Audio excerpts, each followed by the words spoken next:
Smart people tell that logistics is what really matters the most in war.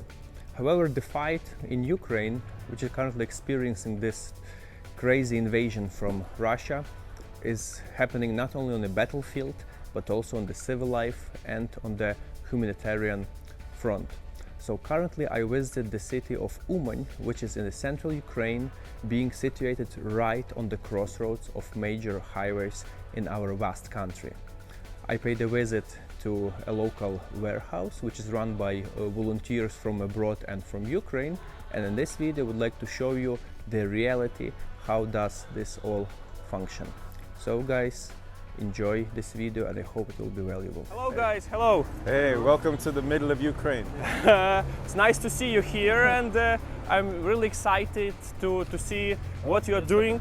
Yes, it's okay, don't worry. I want to see what you're doing and how the life looks like. So guys, as you can see, the town looks kind of healthy. It's pretty busy, even like more busy than I thought, with some traffic, with people around. Let's cross. We are going to the main square now. I just want to remind you that Ukraine is currently in the middle of the terrible war, and logistics on all the aid which is coming from the surrounding countries is very, very significant. Yeah, there's no power in these buildings right now, so the only shops that are open have generators. You can hear who's open and who's not just by the noise. Yeah. A lot of places cannot take your card, so you need to have cash.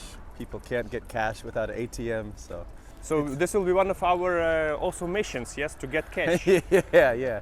I've been trying to get cash for a few days now. So guys, like, what can you say about Uman? It's a very, very nice place. I love Uman. One of my favorite places in Ukraine. All the locals are great, so I love it. But Gregory, you're from Kharkiv, right? What brought you here? The war, basically. I had to escape the bad situations in Kharkiv, and as I was traveling around Ukraine, I ended up here. It's a long story, not a very exciting one, so I'm not gonna tell it, but yeah.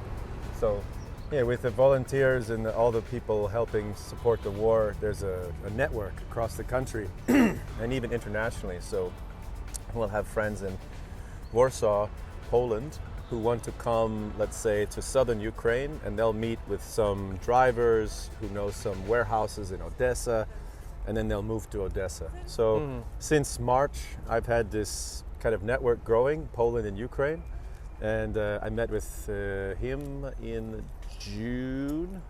July. it was July 10th July. when I came. And through a contact in Lviv, and he came to Uman, and so we've seen the migration, the pilgrimage for Rosh Hashanah. We've seen the lights on in Uman. We've seen the lights off. We've seen rocket attacks. We've seen peace. Not many. No, Yeah. just two. But we've seen quite peaceful peaceful. time, and we've seen high alert times. I must say that there are many dots connecting for me personally, because first of all, I was in Uman as a young kid, probably 20 years ago in my high school trip, It's a and gingerbread. now it looks a little bit more improved since that time. I remember probably somewhere in this square there was a Lenin statue, however now it doesn't exist. And in regard Lenin to statue. guys, Lenin Curtin is my friend from the international global digital nomad community. So we met in a few areas around the world, and Gregory is from Kharkiv, guys, as you can hear. And I was in Kharkiv a couple of months ago. City is experiencing some also big troubles, badly damaged. I have another video on this channel where we are actually traveling around Kharkiv. And now we are in Uman. You are from the US, right? I'm born in the U.S. That's right. Yes. Where? Where exactly? I was born in Philadelphia, like the Fresh Prince of Bel-Air, but we didn't know each other. I left when I was very young.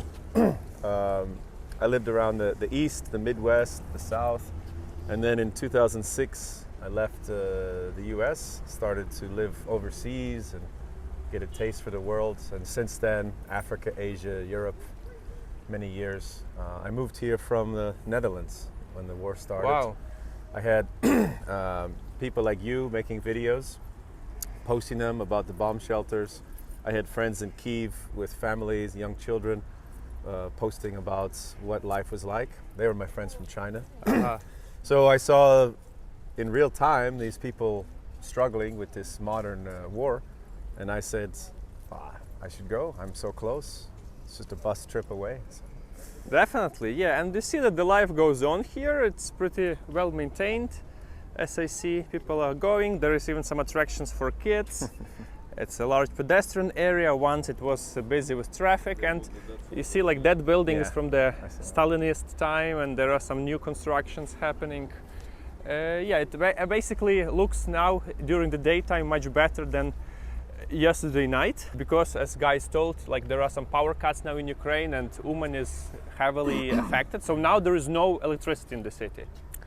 Yeah, it looks like a few of the traffic lights have emergency backup plans, but most of the traffic signals are out. And last weekend they were all out. Wow. So it was slow down and trust your neighbor. Don't hit me. Don't hit my car. Cool. Okay, so let's see what you guys are doing here. Yeah, let's go to the van and check it out. Yeah. So now we are walking back to our van, and we're gonna drive around the town a little bit, try to feel the atmosphere and see the Big warehouse, which is actually the central operation for guys. Добрий день. Добрий день is hello in Ukrainian language. It's a very useful word, guys. Добрий день. Yeah. Okay, let's carry on. This is Big Ben. This is Big Ben. The locals call it Big Ben because it looks exactly like the tower in London. Almost, but there is like on the like plate there is no time now, obviously, because there is a power cut. Right. And we are lucky with the weather, I must say. Yeah. Oh, this is great weather. My favorite. 16, 17 degrees. And yeah, you see, even like there are some tourist signs. Oh, yeah, I never noticed. So what are the main landmarks, guys? As you can see, like you can see that there is some The Pearl of Love fountain? church, Oh, the fountain's monastery, never on. That's right. local museum. Oh yeah, that's an interesting. This is the tomb, the grave of Rabbi Nachman, as you can see. So Uman is a large and important Jewish Orthodox community and center. And there is also a famous Park Sofivka, which is also a I didn't know popular there was a local history museum. travel destination. Wow. A line for the bank. Yeah. People are waiting in line in the bank, probably try to get some cash. Since it's a power cut, they cannot stand there. Mostly what I see are older population remains, because during the war many women, many children left Ukraine, so the amount of refugees is reaching 8 million people, guys, which is the largest humanitarian disaster in human history since World War II. Also, you might be wondering why it is so busy. Well, because Uman is kind of distant from the war zone, which is happening in the east and south from here. Many people from the frontline areas moved here because it's much cheaper to stay in Uman than in Kyiv or Odessa or Kharkiv or like Lviv, where I'm native from. So they found their shelter here. All right, this is our humanitarian transport. All right. Oh yeah. Europiska. Like you said, the Lenin statue was here. This used to be Lenin Street.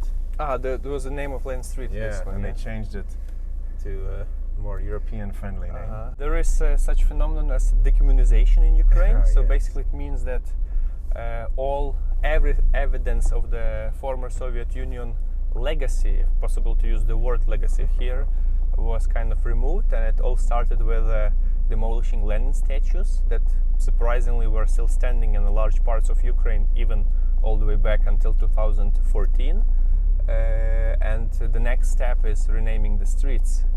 So that's how this big historical process of westernization of Ukraine is going, and it's taking decades, guys, now. And this war, what is now happening, is unfortunately part of this global shifting of our society towards joining the civilized Western world, as we like to tell. Okay, so this looks like a market. Yes. It's there's some loading, offloading, there's some people walking around. There's yes, people learning how to drive. Some bread. Okay. So the trade is going, and also Another this line for the bank. Ah, this is the post office actually. Yeah, Ukropochta, ATM. We used to go to that ATM. It takes foreign currency.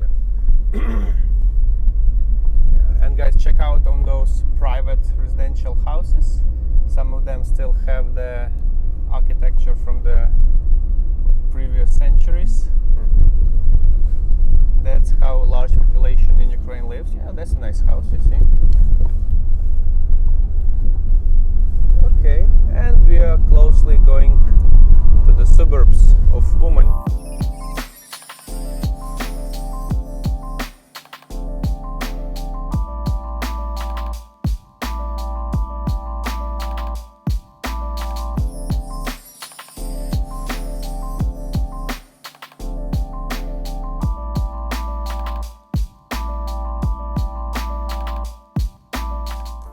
So this is your, wow, this Yeah. huge place.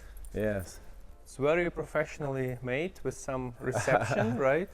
Yeah, we had the office area here. We moved it over because of the cold. So it's we've sealed up some of the holes to keep this a bit warmer in the corner. But yeah, we Okay. have you know, inventory, documents, driver coordinator, logistics work going on. We have our The map, yeah. Let's map, see yeah. where are you delivering stuff. This is just in the last 3 months, August, September, October. We're focusing on the oblasts that are in red. We just put the capital cities. So just guys, to have you the idea, like this is the map of Ukraine. It's a pretty vast area. So for you to, from west to east is around 1,000 miles. Yeah.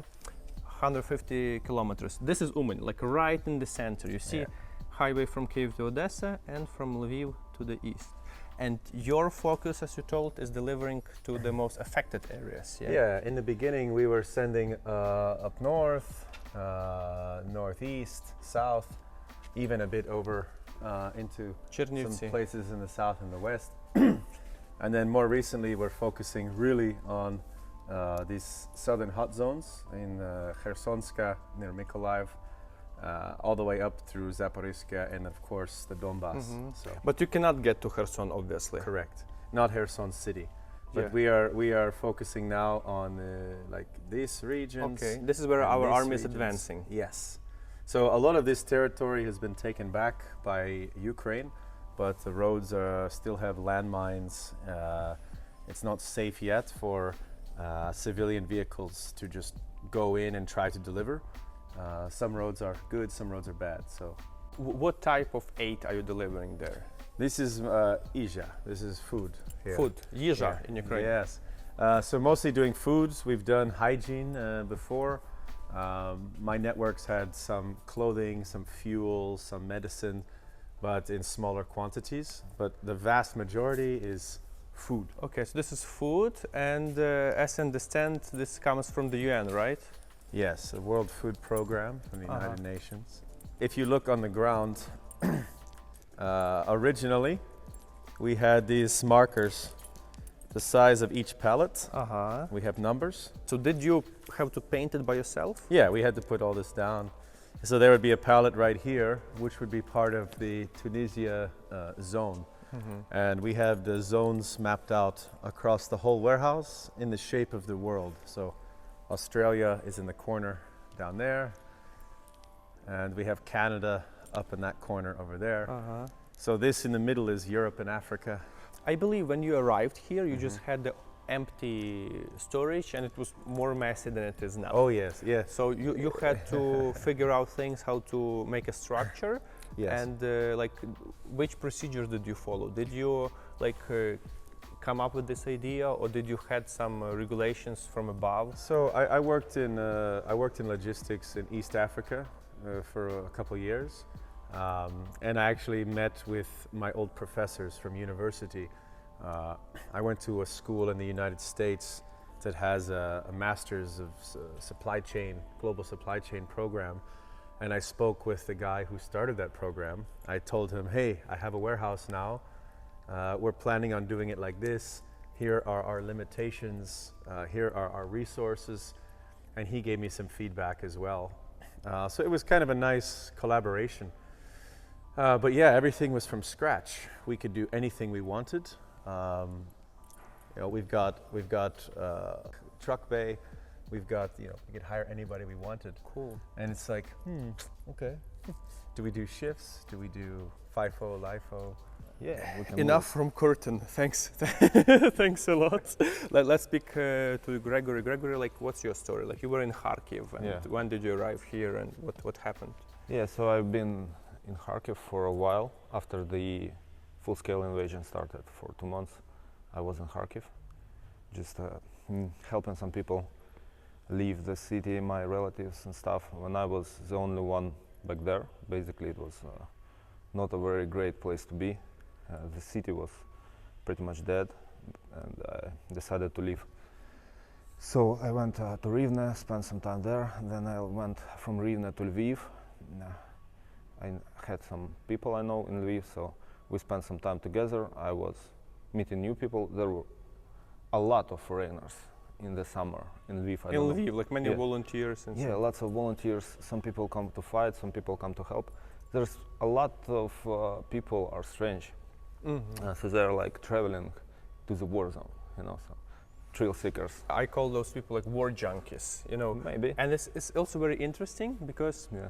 suddenly when the war erupted, you start seeing like a lot of those strange weirdos. And Yeah, the totally. reason I see behind it is that the war escalates many different processes. Yeah, so it gives purpose to many people. It also, you know, questions the previous status quo in your life, and people who Yeah. are looking for something else out there Yeah. are attracted by war, right? So Yeah, that's absolutely, yeah. something That's like true. this. Makes sense. Many people I met, foreigners who come here, they have some sort of problems in their life back at home. So they are, many of them, I think you can call escapists of sorts. But there's a lot of good people. I don't want to sound negative about it. It's great that the international community is coming around to help Ukraine. And some of the guys I met were giving me some contacts. One of the contacts I got is this guy, Kurtin, whom I called from Lviv, and he said there's some job, there's work to be done here, so I just immediately came around. To Uman. To Uman, yeah, on a bus just. And we figured things out. There was some work, yeah, to be done. So. Like mostly like this area, like it's all about the logistics, Yeah, it was organizing still, stuff. this warehouse was not open then. It wasn't really functioning, so we were setting it up. Like what's your work profile? What do you do? I just do whatever that needs to be done. So that's example? basically what I told Kurtin. But when I just arrived here, there was some. I think the biggest thing was establishing contacts with some locals, doing some translations, and since my English is okay, I was doing that. That's great. Then inviting some people to do stuff like making the ramp, making some changes at the warehouse, meeting some locals, meeting people. There is a lot of agricultural stuff going on, so you can meet people, ask them about what's available in Uman warehouses, or maybe some equipment, buying stuff. You know, you need to speak with the shops and stuff like that.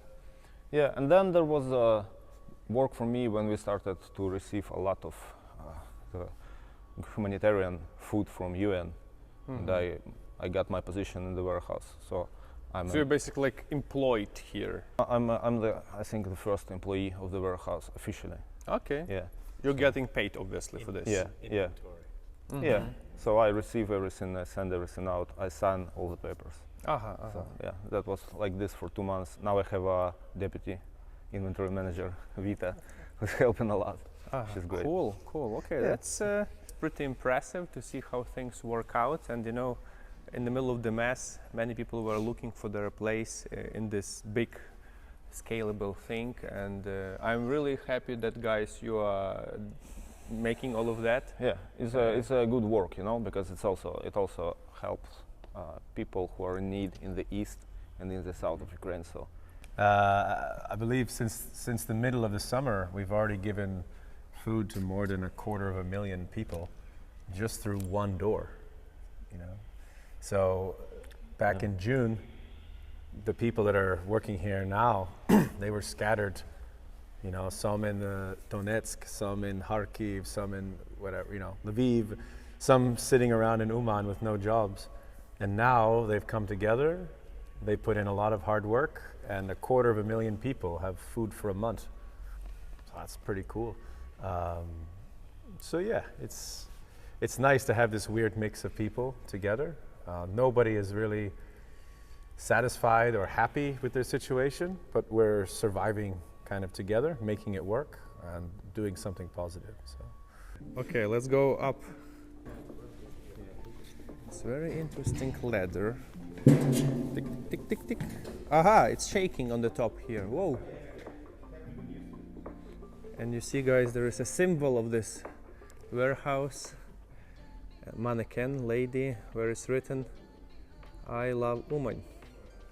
Ukrainian flag and another flag, Team for UA. So basically, Team for UA is one of the NGOs, yes, one of the international organizations that are present in Ukraine, and they do all this amazing work. I must say, in Lviv, just before setting on the road here, I met Jean-Baptiste, the founder of this organization in Lviv, and there's another construction project they're making in Lviv, which is the 3D printing school.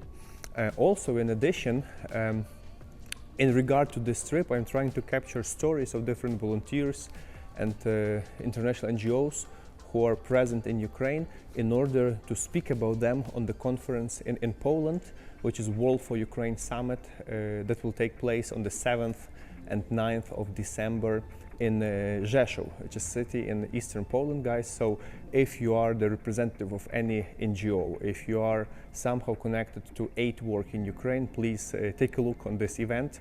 We're going to have the platform where different organizations can meet and simply like multiply their efforts towards supporting Ukraine. Below this video I'm going to provide link to this conference, so you are free to check this out, and hope to see you in December in Rzeszów. In the meantime, we will carry on.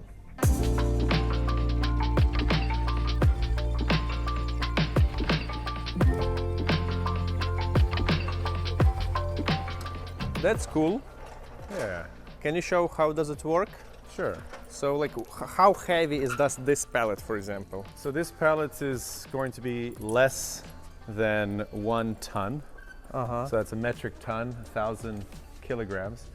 But this machine, this pallet jack, can take 2,500 kilograms. Oh, So 2.5 tons. So it should be no problem for this guy.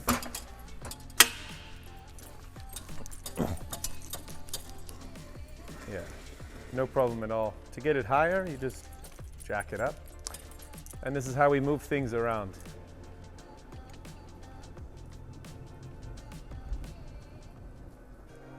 so guys, like, thanks a lot. I really reconsidered how the entire of this logistical process work. And what do you think? Like, what's your future? What's the future of this place? Where is it all going?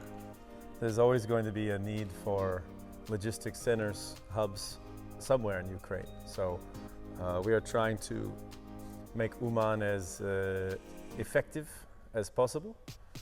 And if the need goes east or south, then we can open another center there. But it's the same principles, right?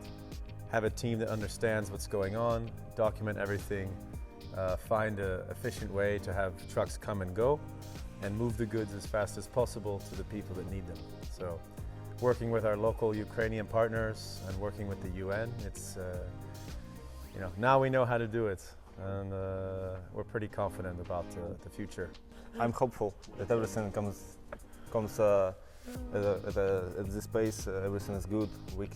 I can continue to give my best for this job, and it's hard to think about the future because of what's happening in the country. So I hope that the conflict ends as soon as possible with us being victorious over the Russians.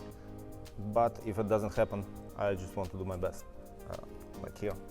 Well guys, what can I say? I'm pretty impressed. It was pretty also eye-opening for me to see in action how all of this work, how the life of volunteers in Ukraine is functioning at the moment. If you find this piece of material valuable, please put like, subscribe to my channel, because I'm going to gather more and more such stories of regular people doing their best in Ukraine. Stay safe and stay with Ukraine.